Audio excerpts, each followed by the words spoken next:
Working with Google Docs to create a survey that you can use real-time in the classroom is easy. From your Griffith email account, go up the top to the selection bar, and one of the tools is Documents. Click on Documents, and in here you'll notice that I use all types of documents. But to create the survey that you're going to use during the class or during the lecture period, click on Create, and we're going to click on Form. Now Form is going to create a survey or a data entry form. So everything is pretty standard. You can change your title, and it's all click and drag and adding text. Once you've entered the title that you want, you can press Tab. You can fill in whatever kind of description that you want to put in here. Once you've put in a description, and this is optional, so you don't have to put in a description, you then have a choice of different questions. Now, rather than filling in the sample question, I'm going to show you where you can add items and the different types of questions that are available. If we click up here to add items, you can have a text box, you can have a text paragraph, so that for your qualitative or open-ended questions, you can have multiple choice, where you're adding questions with options for students. You can have checkboxes. You can choose from a list, so the students are choosing from a list. You can put a scale in, that's like your like-it scales, or you can use a grid. The other two options here are a section header, so when you're changing sections you can put this in, and a page break. So I'm going to go through and add a whole range of these. At the moment, the question is a text type. Okay, so we still have our choice here of what we're going to do. The first one I'm going to do is put a checkbox, and the question I'm going to put in here you'll actually be filling out at the end of the presentation. Once you've completed your question, you have the option of adding some help text if you think that you need to have further explanation. I've chosen checkboxes, and our answer is going to be yes and no. So this is a Boolean type for statistical people. Now I'm going to make this required. This is optional. And once I've made this required, I can then click on Done. And now we have our sample. You'll see the little red star at the end of the question is telling us that this is a required question, so the students must answer this. Okay, so sample question 2.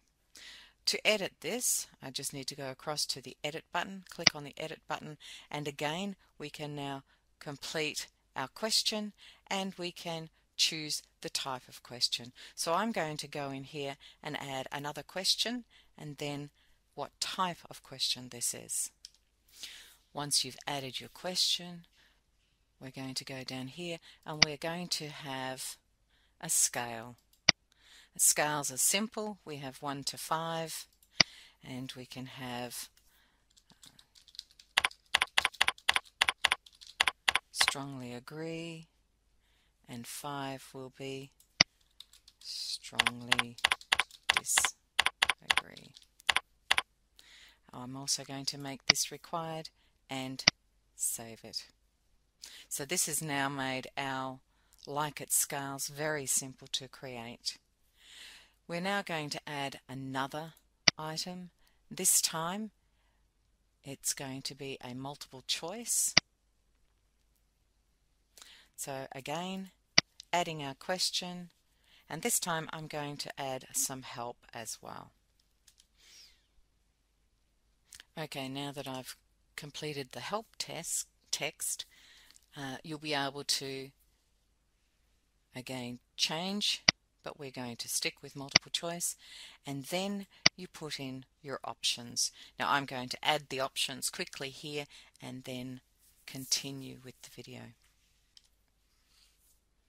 Once you have completed all of the items that you want on your list, again you can make it required or you can leave it as optional. For the exercise I'm making all of these required. Now we've got 3 different types here. I'm also going to add an open text option. There are 2 text options. One is short text and the other one is paragraph text. So if you want students to give you feedback on things such as an evaluation or learning or what they think about a particular topic, so you can see whether they're grasping the concepts, you can make a paragraph text. I'm just going to use simple text here because I just have one simple question. Again, put your question in and enable the response as well.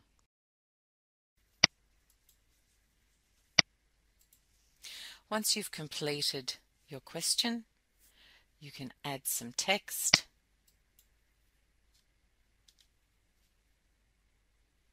Again, we've put in some help text, but this time I'm going to leave this as optional, so I'm not going to tick the make this a required question.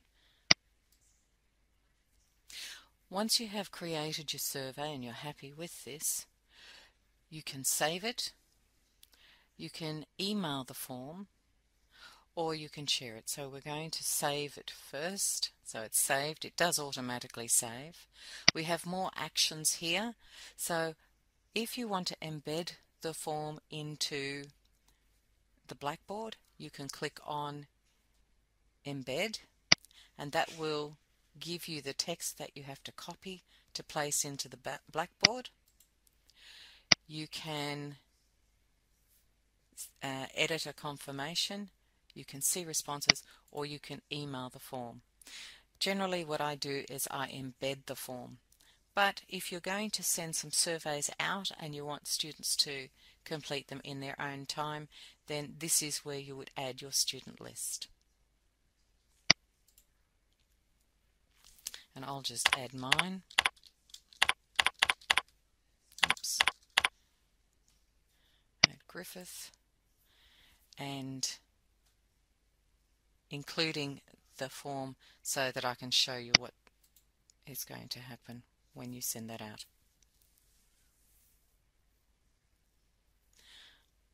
Okay, the rest of the information that we'll see,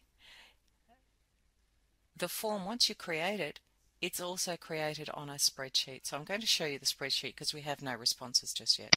But if I click on spreadsheet, it opens the form, and here we have a timestamp so you know when the item was responded to, and you have your questions. So we've only got 4 here.